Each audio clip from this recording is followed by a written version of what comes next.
Good morning. My name is Paul, and I will be your conference operator today. At this time, I would like to welcome everyone to Viking's second quarter 2025 earnings conference call. As a reminder, this call is being recorded.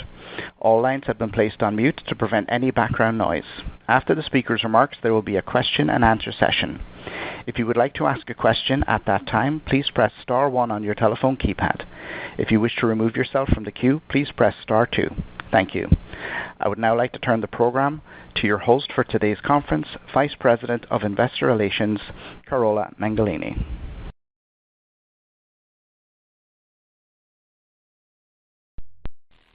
Good morning, everyone, and welcome to Viking's second quarter 2025 earnings conference call. I am joined by Tor Hagen, Chairman and Chief Executive Officer, and Leah Talactac, President and Chief Financial Officer. Also available during the Q&A session is Lynn Bond, Executive Vice President of Finance. Before we get started, please note our cautionary statement regarding forward-looking information. During the call, management may discuss information that is forward-looking and involves known and unknown risks, uncertainties, and other factors, which may cause the actual results to be different than those expressed or implied. Please evaluate the forward-looking information in the context of these factors, which are detailed in today's press release as well as in our filings with the SEC. The forward-looking statements are as of today, and we assume no obligation to update or supplement these statements. We may also refer to certain non-IFRS financial metrics, which are reconciled and described in our press release posted on our investor relations website at ir.viking.com. Tor and Leah will begin today's call with a strategic overview of the business, including a recap of our second quarter results and an update on the current booking environment. Following their remarks, we will open the call for your questions. To supplement today's discussion, an earnings presentation is available on our investor relations website. With that, I'm pleased to turn the call over to Tor. Thank you, Carola, and good morning, everyone. We are pleased to have delivered another quarter of great results, which reaffirm, once and again, the strength of our business model, of our brand, and our guest demographic. As you can see on slide 3, in the second quarter of 2025, net yield increased 8%, which combined with an 8.8% capacity growth resulted in revenue increases of 18.5% year over year. I believe this is the result of disciplined execution and great demand for our cruises. In terms of the overall booking environment, we are seeing sustained strength in demand. 96% of the 2025 capacity for our core product is already booked, effectively selling out this year. As such, our attention remains on 2026 bookings, where we are seeing a very strong start. As of August 10, 55% of the capacity of our core products for the 2026 season was already sold, which is in line with our book position at the same point last year and at higher rates. If you look at the next slide, number 4, you will see that since we last spoke, we have been quite busy both expanding our fleet and strengthening our global presence. First, the Viking Vesta joined our ocean fleet in June and is spending her inaugural season in the Mediterranean. On the riverside, we continue to thoughtfully strengthen our presence with the additions of the Viking Ammon on the Nile. Also this past July, we announced our first river voyages in India, starting in 2027. This region offers stunning scenery and rich cultural heritage. We look forward to taking our guests to exclusive itineraries delivered the Viking way, that is, with a great level of comfort and cultural enrichment. The early response to this new product has been phenomenal, with all available itineraries already sold out. And earlier during the second quarter, we completed a secondary offering of 30.5 million ordinary shares priced at $44.20 per share. We will now look at how these developments shape the bigger picture for Viking, starting on slide 5. When you consider that we started with just 4 river ships in 1997, our growth over the years has been a remarkable achievement and one we are very proud of. A key reason behind our sustained success is that our vision has remained consistent. Travel should focus on the destination. We are also fortunate to have very loyal guests, travelers who return to Viking time and time again. And most importantly, our continued growth is a result of hard work and dedication of our teams around the world. Today, our river fleet consists of 85 vessels operating on rivers across the globe, from the Rhine to the Nile and from the Danube to the Mekong. Through years of strategic investments and partnerships, we now control or have priority access of 110 docking locations, giving us logical flexibility and the ability to deliver a consistent, high-quality guest experience. On the oceans, we now operate 12 small, modern ships, all with 100% balcony staterooms and designed to be nearly identical. This uniformity allows us to scale efficiently, deliver a consistent product, and maintain tight operational control. The same philosophy guides our 2 expedition vessels, which serve guests seeking deeper exploration in remote regions of the world. Overall, our fleet is designed with both efficiency and purpose, offering superior guest comfort and compelling economics. These efficiencies apply both to our ship design, where we optimize space utilization and energy solution, and our operations, enabling Viking to drive yields, enhance the guest experience, and build long-term growth. Now moving to slide 6. The recent ship deliveries and new itinerary offerings in India are a testament to the fact that our river business remains fundamental to our identity and continues to be a key growth engine and brand differentiator. Overall, we now operate 21 rivers worldwide with an expanding footprint that reflects both demand from our loyal guests and the cultural richness of the regions we serve. Our river strategy is built on selective expansion, focusing on destinations that align with the Viking brand and resonate with culturally curious travelers. This means going beyond our well-traveled European routes and deepening our presence in high-value, less explored regions like those shown on the slide.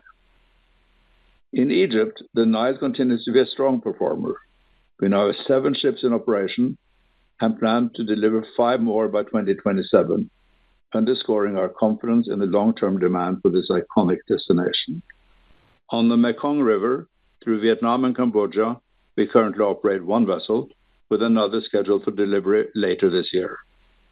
And our newest river offering in India will start with 1 vessel in 2027 and another one in 2028. These will be small vessels with a capacity of 80 guests each. We are regularly conducting extensive research to identify new itineraries that will fill gaps in the travel market for our core demographic, inspiring our past Viking guests to travel with us again, while attracting new guests to the brand. India is one example of that. The India offering is not large in terms of immediate scale, but this addition is not about volume. It's about providing our guests with culturally immersive, destination-focused travel that can enrich our portfolio and offer our loyal guests even more ways to explore the world with Viking. Now, if we move to slide 7, I will provide a quick update on our ownership structure. On May 29, 2025, we completed a secondary offering.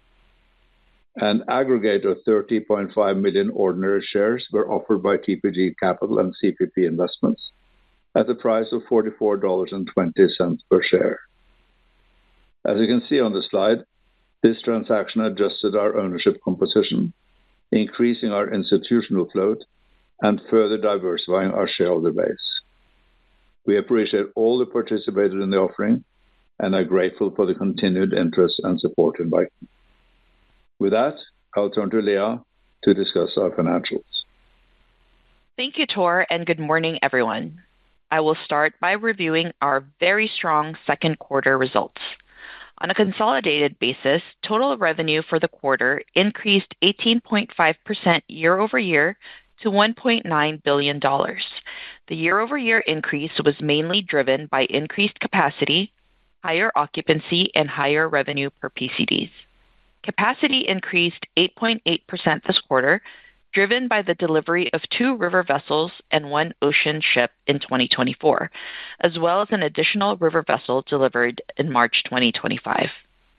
Growth also reflects the Viking Idun, which operates in China. As you might recall, at the end of last year, we celebrated our return to this region. While our product in Asia and for Asia is still in its early stages of development, we are very pleased to have added an ocean ship with unique itineraries for our Asian guests. Adjusted gross margin increased 19.2% year-over-year to $1.2 billion, resulting in a net yield of $607, 8% higher than the second quarter of 2024. Vessel expenses excluding fuel per capacity PCD increased 8.2% this quarter compared to the same period last year. This year-over-year increase was driven by several factors. These include changes in itinerary mix that resulted in both higher yields and some higher expenses such as port charges. We remain committed to optimizing our cost structure while continuously refining our deployment and itinerary planning.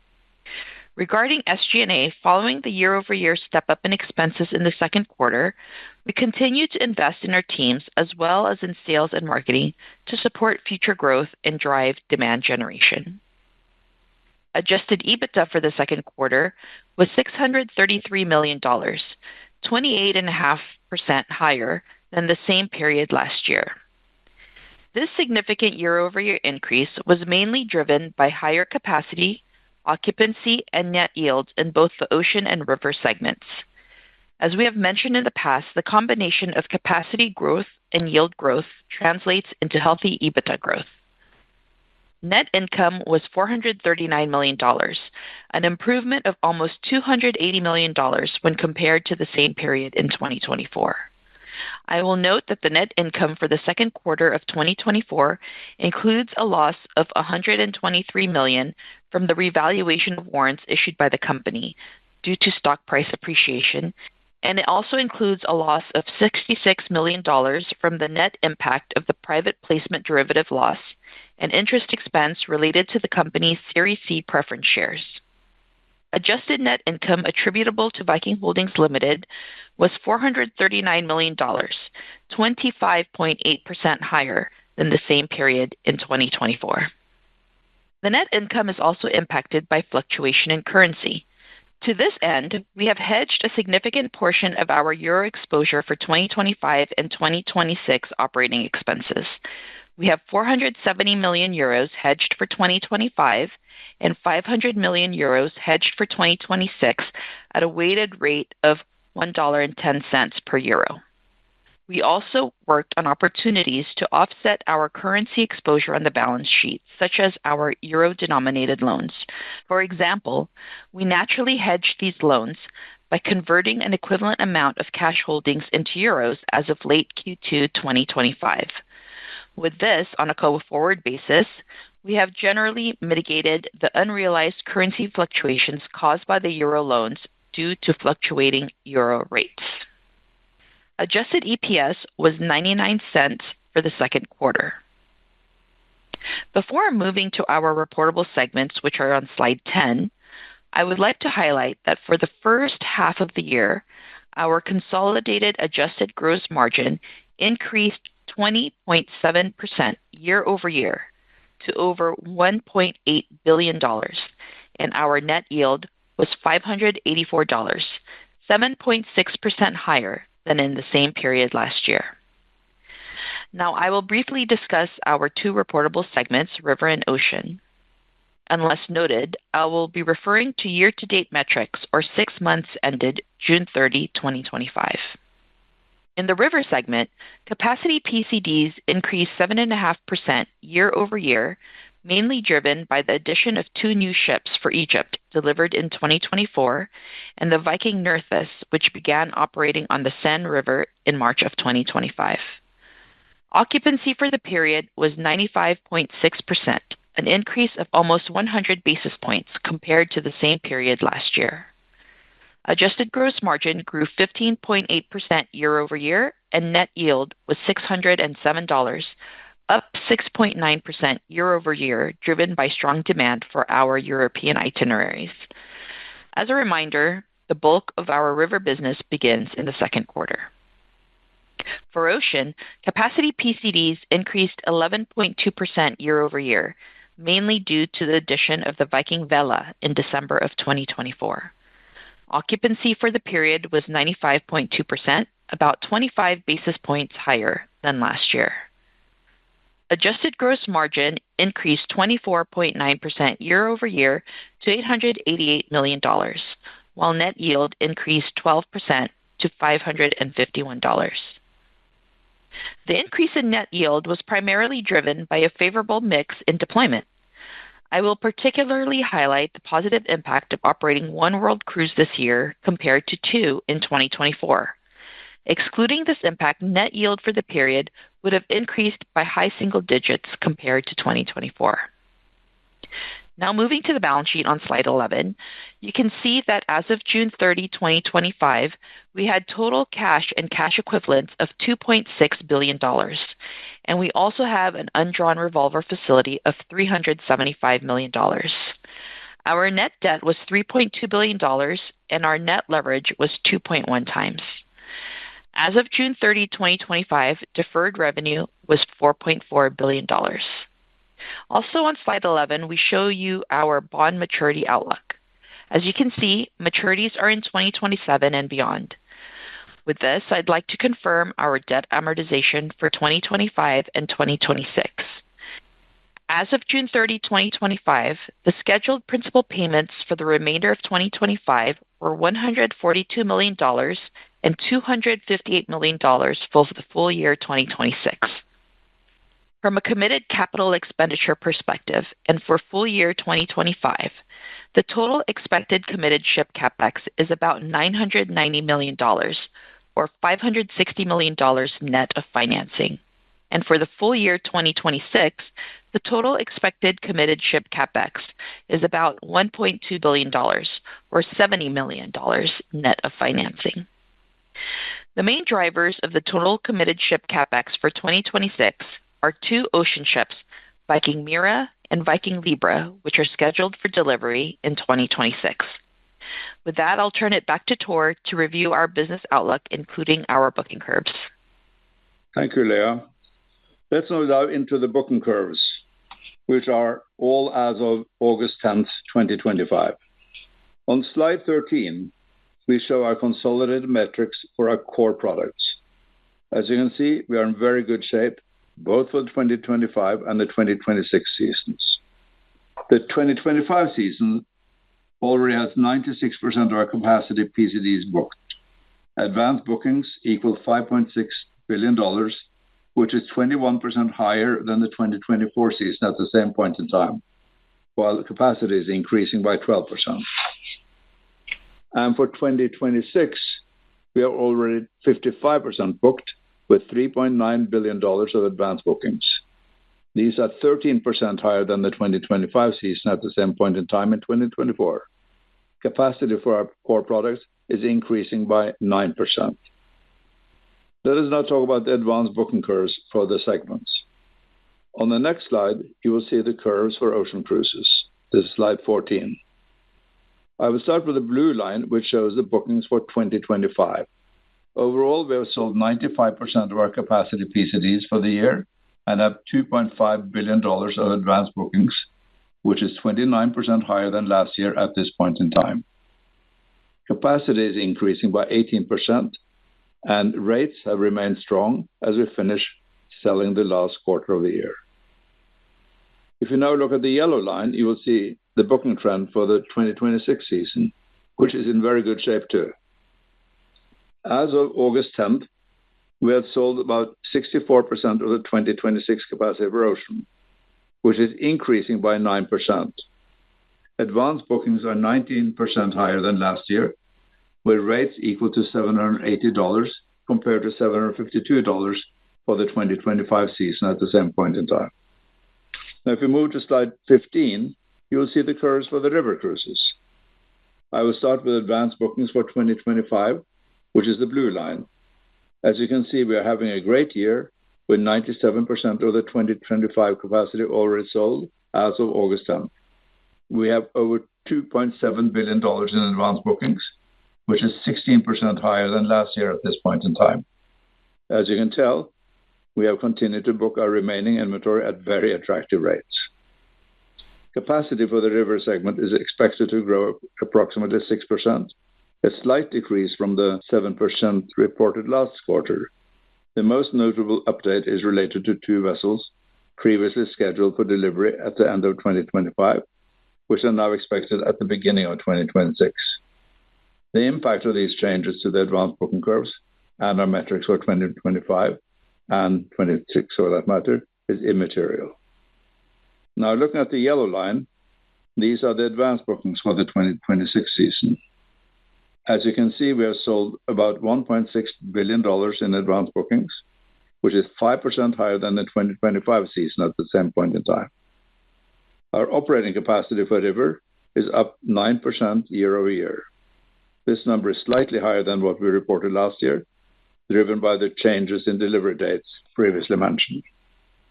These are good trends for 2026, with rates equal to $940 compared to $887 in 2025. So overall, advanced booking for our core products are doing very well. Moreover, rates for the 2026 season remain steady, currently 4% higher than the 2025 season at the same point in time, alongside with a 9% increase in capacity. To this end, we are very pleased with how the curves are now trending. Now, Leah will add some color to our order book and capacity. Thank you, Tor. Now, turning to our order book on slide 16, the chart has been updated to reflect the ship deliveries mentioned by Tor. It also includes the 2 river vessels that we will operate in India, with deliveries planned for 2027 and 2028. And lastly, the chart reflects a shift in the delivery timeline of 2 river vessels previously scheduled for 2025, which are now expected in 2026. As you can see, we remain committed to adding new capacity and expanding our itinerary offerings in exciting destinations. At Viking, we believe that if we remain focused on offering and delivering meaningful experiences, strong results will follow. With this, I conclude our prepared remarks. I'll now turn it back to the operator to take questions. Thank you. At this time, we will be conducting a question and answer session. In the interest of time, we ask that participants limit themselves to 1 question and 1 follow-up on today's call. If you would like to ask a question, please press star 1 on your telephone keypad. A confirmation tone will indicate your line is in the question queue. You may press star 2 if you would like to remove your question from the queue. For participants using speaker equipment, it may be necessary to pick up your handset before pressing the star keys. 1 moment, please, while we poll for questions. And the first question today is coming from Steve Wieczynski from Stifel. Steve, your line is live. Yeah. Hey, guys. Good morning.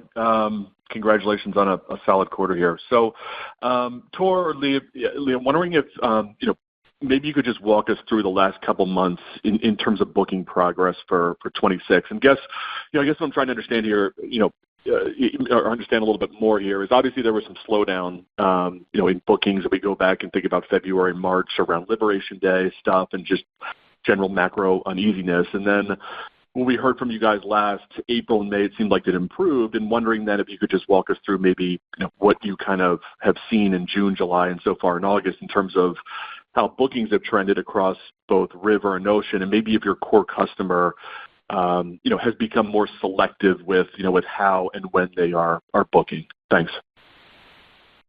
Hi, Steve. Good morning. Thanks for the question. It's a great question. Since we last spoke, we have continued to see really strong demand from our consumers. In fact, we had an outstanding June and July, and we continue to see that booking strength continue into August.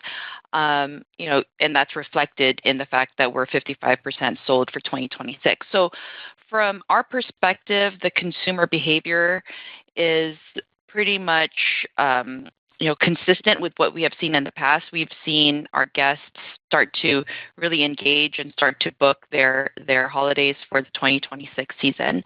And Tor, I don't know if you want to provide any color.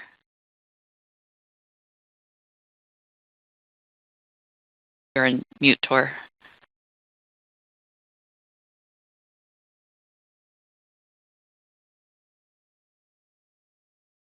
Okay, well, go ahead, Steve. Do you have another question? Yeah, I'll move on. And then you guys, you mentioned marketing spend and a little bit of uptick in terms of marketing spend. And just wondering, maybe is that broad based, or are you guys having to market maybe more aggressively to certain itineraries or certain cabin classes and stuff like that? Just trying to understand that commentary there around the uplift in marketing spend. Thanks.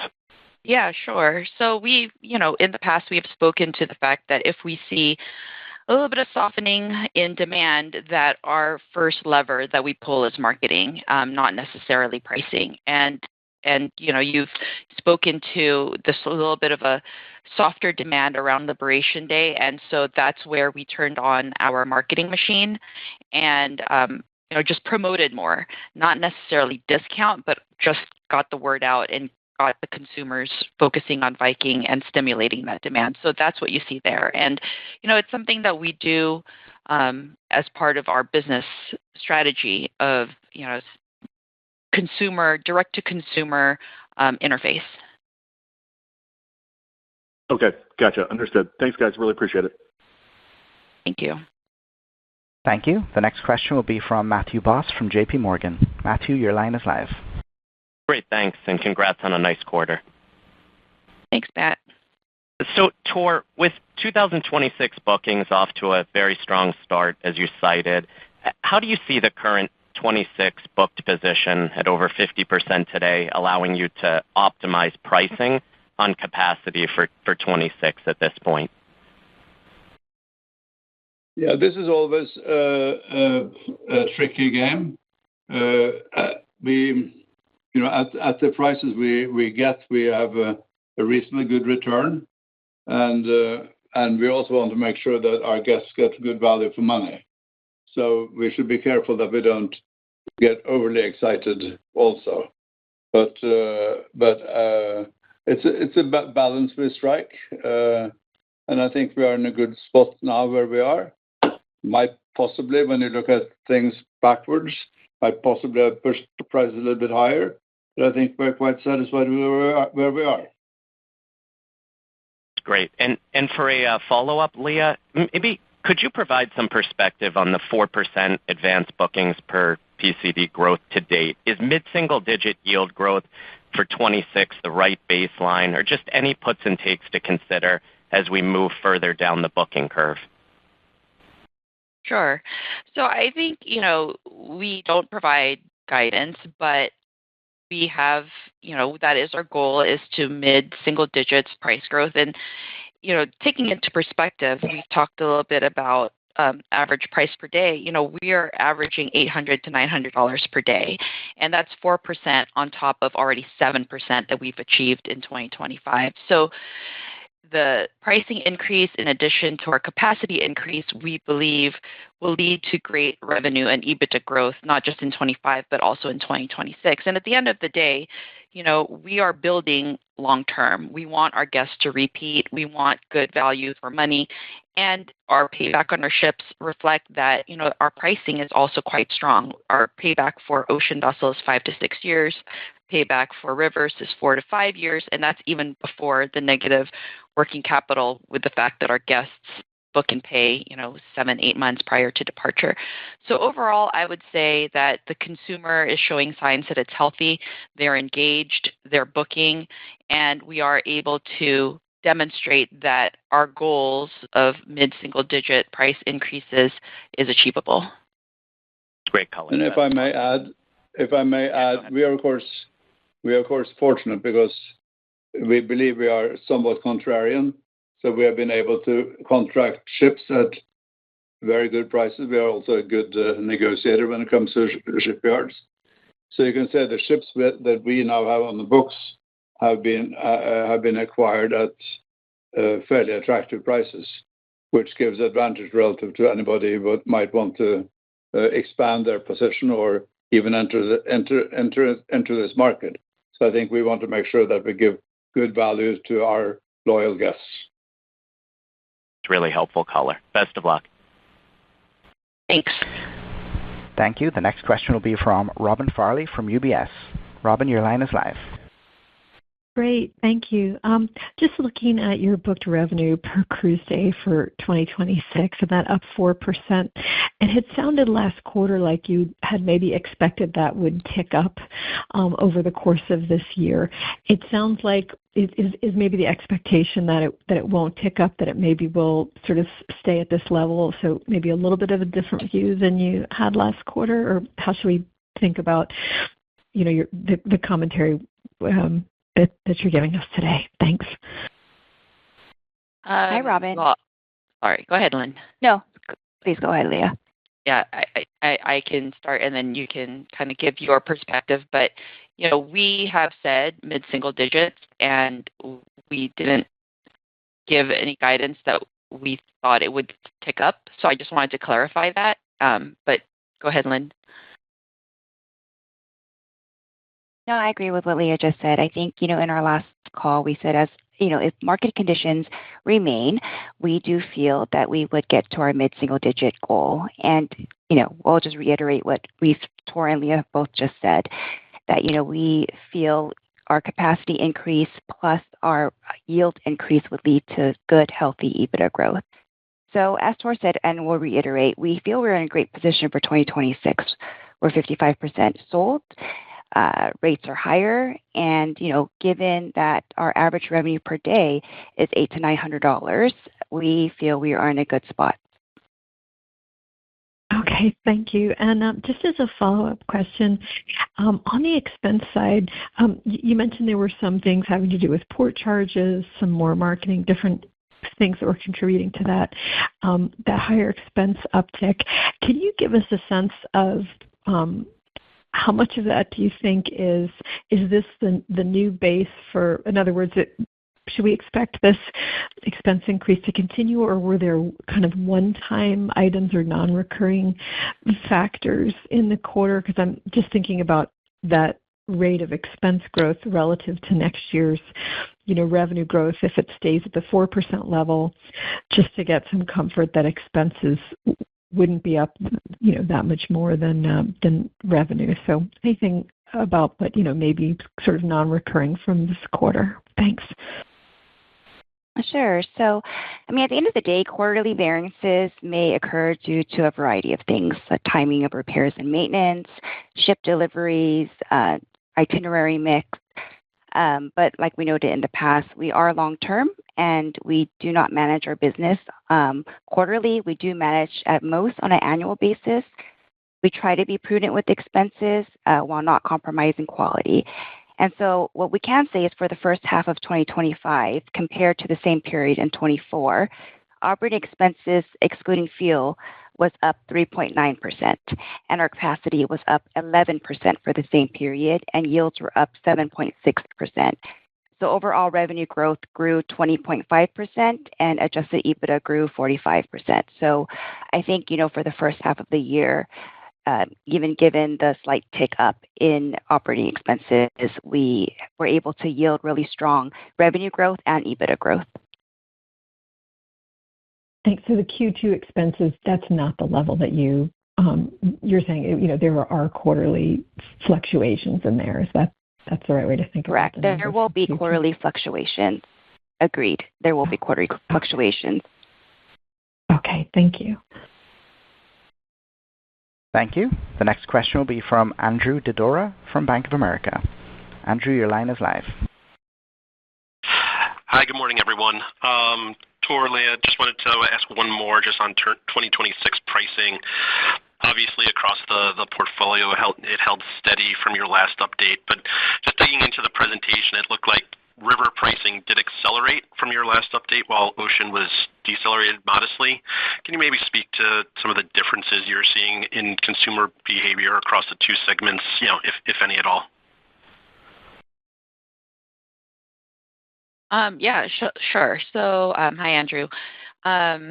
We've talked a lot about how we operate as one brand, and we feel that really differentiates us. And so, from our perspective, whether our guests travel with us on rivers or oceans or expeditions, as long as they book and travel with Viking, that remains our goal.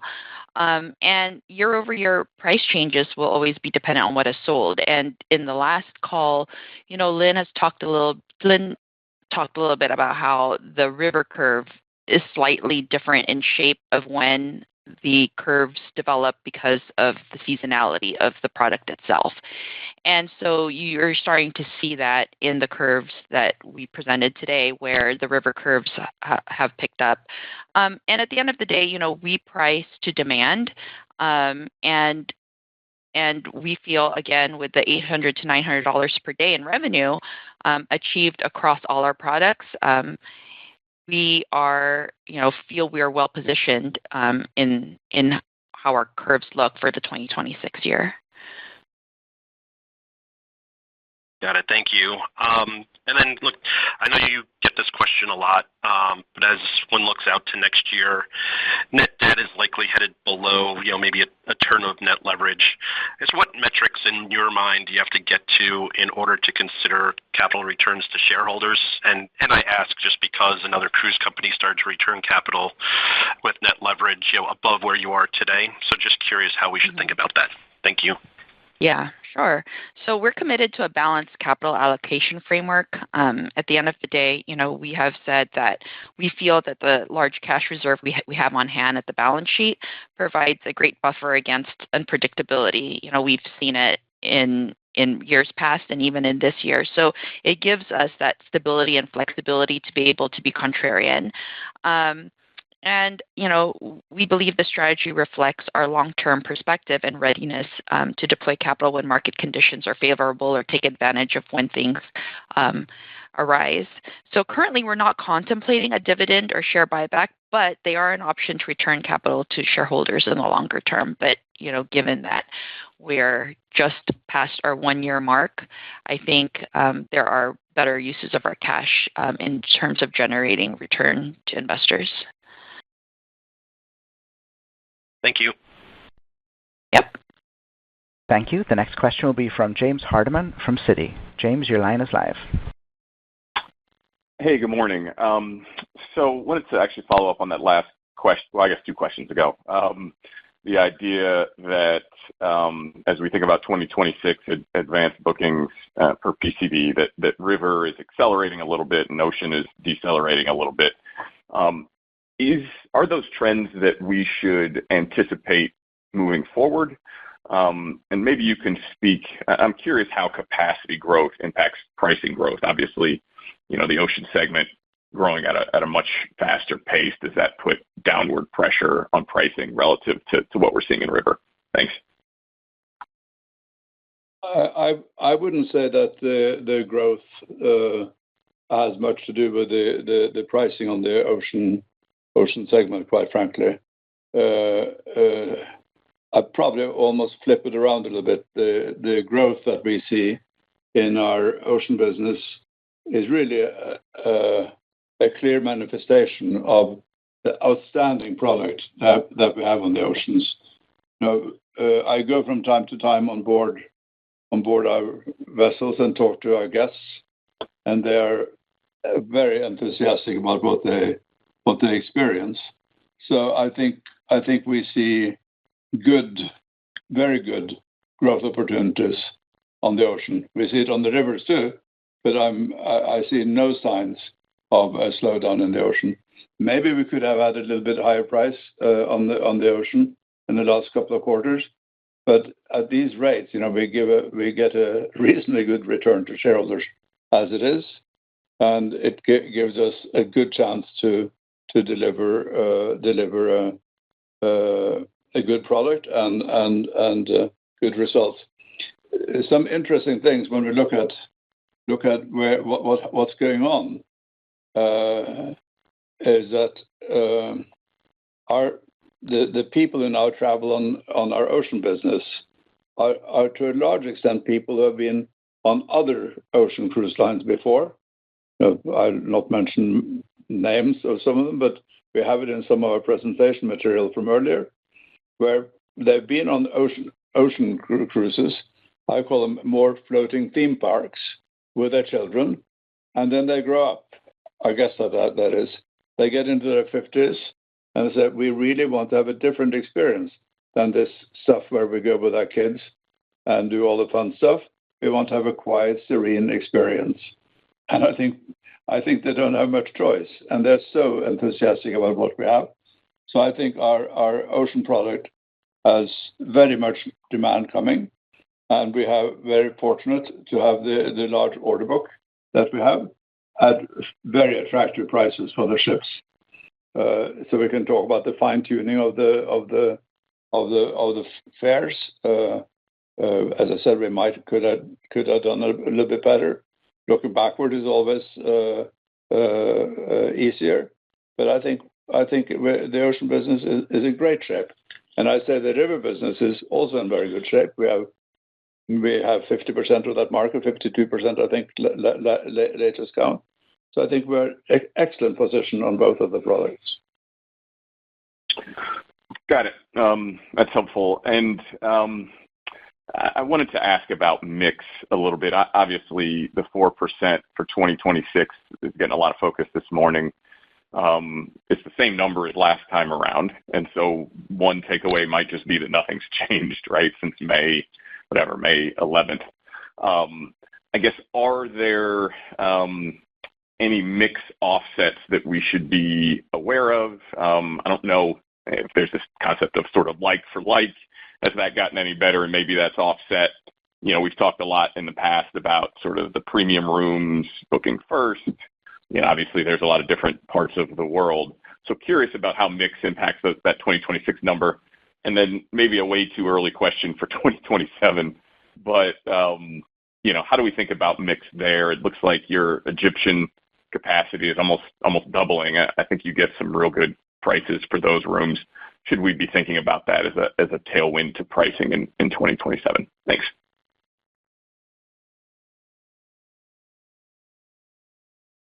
Of course, Egypt, when you see how quickly it sold out, and similarly India, is sold out very shortly after we launched it. So you could say, should we have pushed prices higher on that? But they're not such big components of our business, so they won't have a big impact on the average, as you can well realize.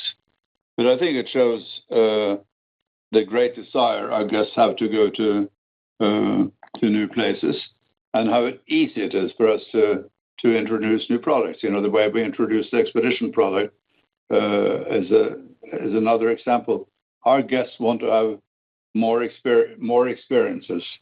I was on board, as I said, two of our ships this weekend, and there are people who quoted from my commercial. I said my commercial, where I talk about time being the only truly scarce resource. I said, heck, we don't have so much time left. We have to do something useful and nice with our time.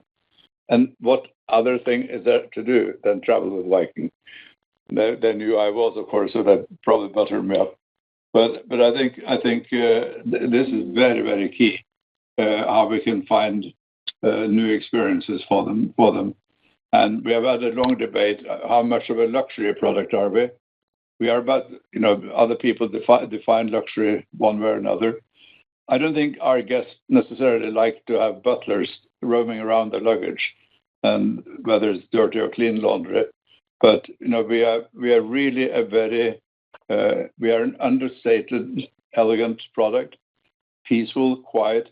We give a product to people who have worked hard and who now deserve to spend some time doing interesting things. So the promises we have: no children, no casinos, no nickel and diming. I think that is hit right at the heart of who the people, what people want when they travel. We we shouldn't almost call it cruise because we are so different from the others. So I think we're in a good spot. Interesting color. Thanks, Tor. Thank you. The next question will be from Stephen Grambling from Morgan Stanley. Stephen, your line is live. Hi, thanks. I think I caught that you said that you were getting good pricing on ships. I guess I was wondering if you could double-click on that comment. Is that relative to peers, history, or both? And what do you think is driving some of the improved capital and efficiency on the order book? If I may, I think we have taken a lot of care when we first designed both the ocean ships and the river ships. We like to get it right in the first place. And then, as you know, we don't vary things much. So we don't have new designers come in and mess things around. So our ships are virtually identical. That makes it better for the yard. So we get a better price as such. It costs them less to repeat. Also, I dare say we have the people on our side who negotiate are quite hard-nosed when it comes to dealing with the yard. We don't use brokers in between, which some of the other cruise lines do. So we are quite efficient, I would say.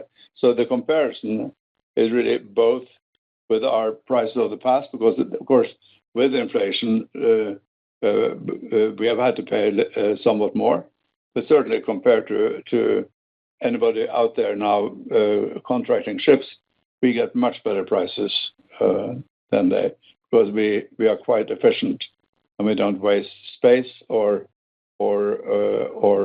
things on the ships. So that is a key tenet of what we're doing.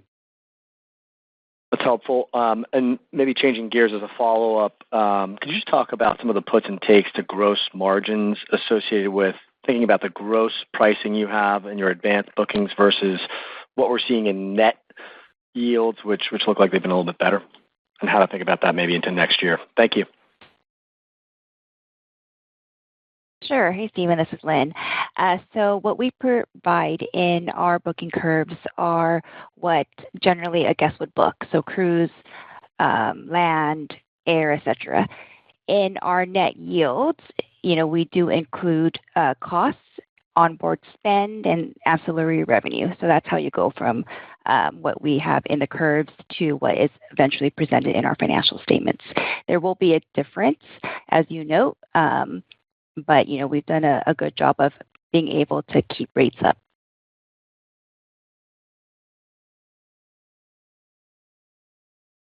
Got it. Thank you. Thank you. The next question will be from Lizzie Dove from Goldman Sachs. Lizzie, your line is live. Hi there. Thanks for taking the question. I just wanted to go back bigger picture to the kind of capacity growth piece. Obviously, as people mentioned, you have, some of the best capacity growth in the industry. I suppose looking at long term, even beyond 26 and 27, what gives you confidence in kind of filling that capacity at the right price? How do you kind of balance occupancy and price, and especially with, some of the growing competition that you have in river over the longer term? Well, you say we have growing competition. I understand somebody's going to deliver 2 new ships in 2027. And that's a quarter of a year's delivery from our normal fleet. So I don't worry too much about that. It's nice to get some attention to the sector. So we've been at it now for soon 30 years, and we're not worrying too much about that. As you know, in the rivers, we have a number of fairly protective things. We own or control 110 docking stations along the river, which I think is nice to have prime docking. That's on that side.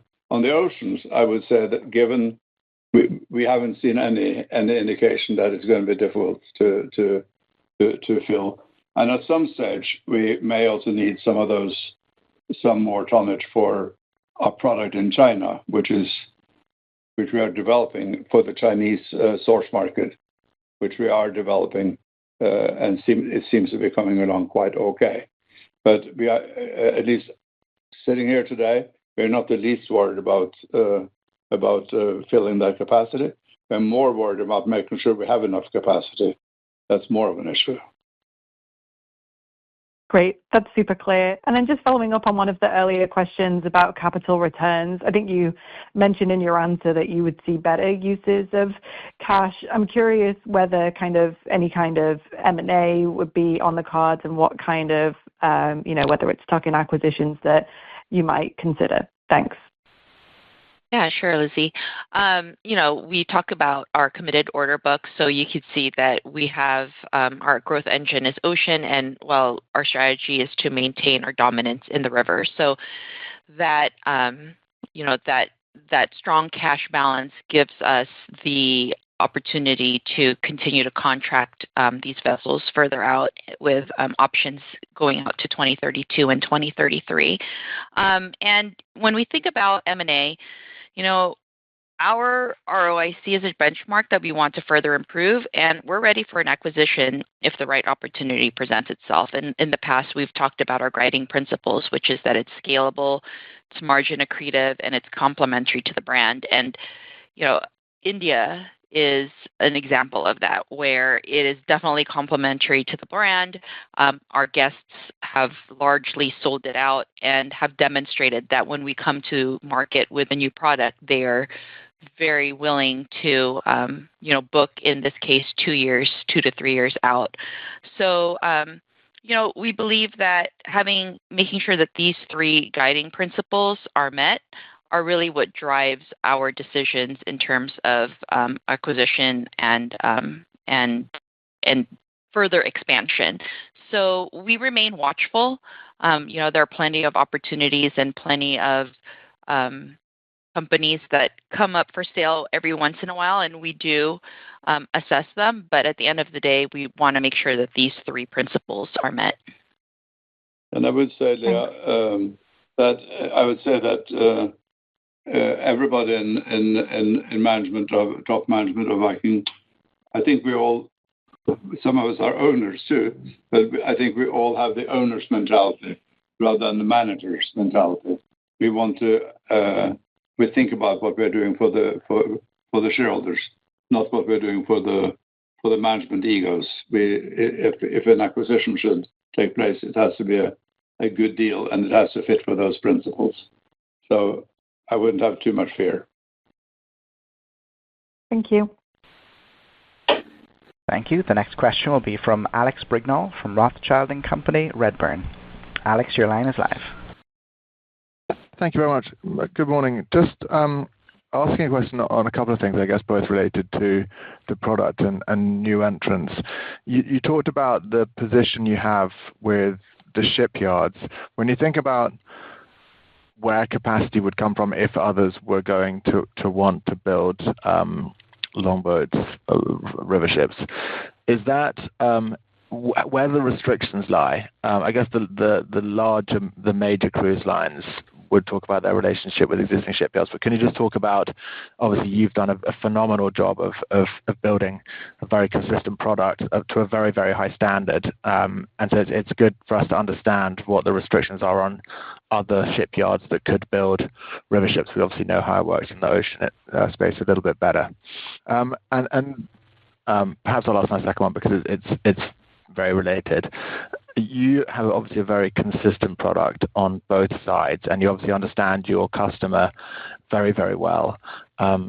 Other cruise lines have talked about the evolving demand habits and preferences that their consumers have. You seemingly have consumers that don't change what they like. Do you sort of continually assess that and think about ways that you could, at the margin, evolve the product? Should that happen, or is it sort of this is the way it's going to be because that's the way that we run the business? Thank you so much. Maybe I could take the second half of the question first. There's one word I don't like, and that's evolve. I think evolution, sneaky evolution is very dangerous. So we have been very, very, very tough on anything that could change the product the way it is generally delivered and perceived. I believe a little bit in revolutions, not evolutions. But I think we've gotten the model right. We have the dockings, as I said. We also have some of the design elements that are very very unique. We have these asymmetric corridors where we have a patent on that and a few things like that. And of course, we feel we have the first call. First, we are the employer of choice. I feel that you don't have any guarantee for that, but we feel we are. The way we treated our staff during COVID, I think, has paid off in manifold sense, because we treated them like part of the family. So we have that lockdown. The experience that our team has, it's not so trivial. It's easier to operate an ocean ship than a river ship. A river ship, you had to be awake 24 hours a day. On the ocean, you can put it on autopilot, and it normally goes well. So I think we have captains and engineers with huge skills, and they like to work with Viking. We probably will cement them even more to us, but I think we have all that, the relationships along the rivers. So I think it's fine. There are yards that can build river ships, but it's not so easy. And you could say you had to be very cost conscious. But if you give it enough years, people can get a slice of the market. But I'm not too worried about it. Famous last words. Brilliant. Thank you so much for the detail. Thank you. And our final question today will come from Connor Cunningham from Melius Research. Connor, your line is live. Hi, everyone. Thank you. Nice to see the 2026 river price move up like it did. On new markets like Egypt and India, you talked about how you've seen a lot of demand already. I'm curious if those new markets or new markets in general are dilutive to the overall pricing strategy, and maybe if you could just talk about how you go about assessing new markets in general. And then just as my second question, during the IPO process, you mentioned a lot about moving point of sale away from, or the opportunity set outside of the North American market. Tor, you talked a little bit about China. I was just hoping you could level set a little bit on that strategy and where things sit today. Thank you. Yeah, I think when we move to new call it destination, the new destinations, it's quite typically we then go with smaller vessels, and smaller vessels do need higher prices. So we have to make sure that we don't do anything stupid. But I think what we've done, for example, in Egypt, is exceptional. Nobody comes near the vessels we are building there in quality, and I think similarly will be India. So I think we have to take care of that. The market research, I joked a bit about it. I said I do a lot of market research in the morning when I shave, and maybe that's a bit. We do a lot of formal market research too, but I have the benefit that I know. I feel I know what our guests want, quite frankly, and so do my colleagues. So we can really assess it quite well. But it's clear that people want to go to interesting places. I mentioned to some guests on board that next World Cruise will go to Lagos in Nigeria, and many people say, "Oh, that's so dangerous." Of course, people like to go to a new place where they haven't been before, and they say we'd like to go with Viking because we know that we are safe. And that's really the theme throughout. So I think we'll find some more places like that. But the map, when you look at our map in our brochure, we are pretty much everywhere, quite frankly. But we have even now the business we have in the U.S. on the Mississippi. We had some startup issues, but I think that has also come quite right in terms of the quality of the product. And China is, as we all know, is a huge potential market. We currently have 4 river ships staffed by Chinese speakers, and we are marketing. And in the same fashion as we do in North America, we market directly to the Chinese consumer. People said, "You must be nuts." And I said, "No, we don't want to go through tour operators or other people who brand over us." So I think we're seeing It's taken a long time, but I feel we're coming through that. So there will be hopefully some real things coming out of that. There are these obvious expansion opportunities. China is the biggest one, of course. So I know that answers the question. Leah, there was one point you should have made. Do you want to make the point before the last question is being asked, or should we shut up? No, we just wanted to point out that we talked a little bit about it during the scripted portion of the call, but we do have 2 euro-denominated loans. They're ocean loans. They're disclosed in the financial statements, and we did experience unrealized FX losses related to them. We calculated, and it translated to 11 cents adjusted EPS impact to our adjusted EPS 99 cents. And what we did was we converted US dollars to euros to create a natural hedge. So we don't expect that unrealized loss to recur throughout the rest of the year. So we did want to point that out as the euro starts to strengthen, the fact that we did that, and also we are hedged for a portion of our 25 and 26 results. We feel we are able to manage through the currency exposure. I think that's important because our philosophy has always been to finance our vessels in dollars. But on this occasion, there was some issue, and we then said we had to do it in euro.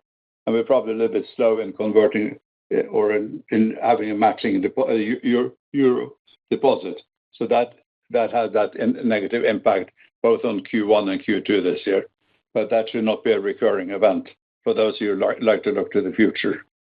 I think that's important. We don't want to take unnecessary currency risks. There are enough other risks we can exploit. Appreciate all the detail on the tack on. Okay. That was exactly the point. Thanks, Tor. Okay, sorry about that, but I think it's important because I think some famous investor from Omaha used to call EBITDA the result before expenses, and there are something below EBITDA too, which one should look at, and we do look at the bottom line. Thank you. And I will now turn the conference back over to Tor Hagen, Viking's Chairman and CEO, for closing remarks. Yeah, so can I thank everybody for joining in today's call, and I thank you for the support and interest in Viking, and we'll see what the future brings. Thank you very much all. Thank you. This does conclude today's conference. You may disconnect your lines at this time. Thank you for your participation.